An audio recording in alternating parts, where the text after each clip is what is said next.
If it rains, I will stay at home. First conditional is used to talk about actions or events in the future which are likely to happen or have a real possibility of happening. In this example, I think there is a real possibility of rain. In this condition, I will stay at home. For example, it is morning. You're at home. You plan to play tennis this afternoon, but there are some clouds in the sky. Imagine that it rains. What will you do? Notice that we are thinking about a future condition. It is not raining yet, but the sky is cloudy and you think that it could rain. We use the present simple tense to talk about a possible future condition. We use will plus base verb to talk about the possible future result. If my father doesn't buy me a bike for my birthday, I will be very unhappy. I think there is a real possibility that my father won't buy me a bike. In this condition, I will be unhappy. The structure of the first conditional: if plus present simple. This sentence is negative, but is still the tense is present simple plus comma.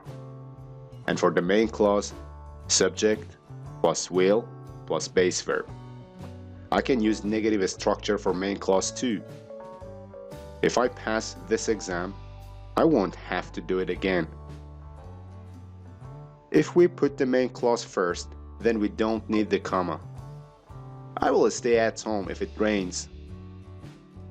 In the first example, because if clause is mentioned first, we need the comma. But for the second example, we don't need it since I put the main clause first. The important thing to remember with the first conditional is that we can never use will near if.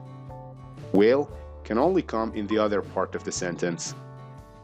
We'll be pleased if the client accepts our offer, not we'll be pleased if the client will accept our offer. As you can see in my example, the two words we will are shortened to will. Normally, especially in a spoken English, will is shortened to just a l sound. Here is another example. They will go to the beach if it's sunny. They'll go to the beach if it's sunny. I guess now you've understood that in first conditional, we talk about possible future situations and their possible results. Let's talk about other possibilities when it comes to the structure. Are we forced to only use will for the main clause? And if we use other words, how the meaning will change? We can also use be going to for the main clause instead of will when we are talking about the result. If I get my salary, I'm going to buy a video game. Using going to is far less common than will.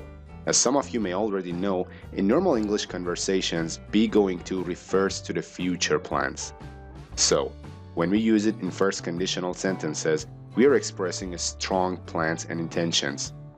Saying the same example with will has a very similar meaning, but using be going to shows that I have a stronger intention to buy that video game.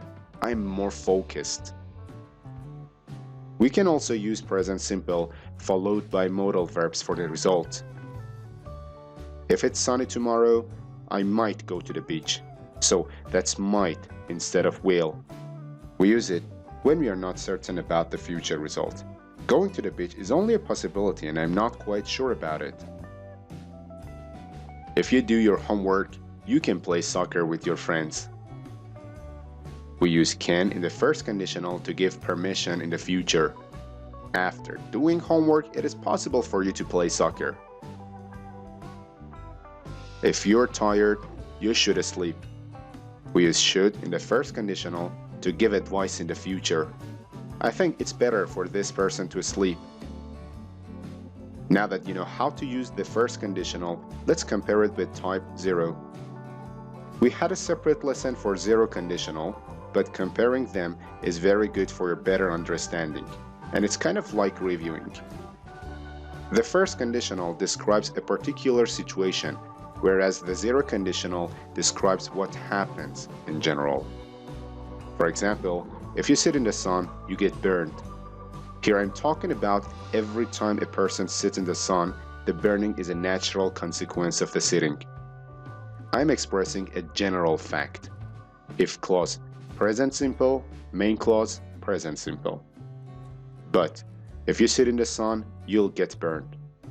Here I'm talking about today. Another day might be different. It's about a specific situation. It has nothing to do with a general fact. We have covered all the important points about first conditional. If you find this lesson useful, support us by subscribing our channel or introducing us to your friends or whoever that needs this grammar. Thanks for watching and all the best for your English.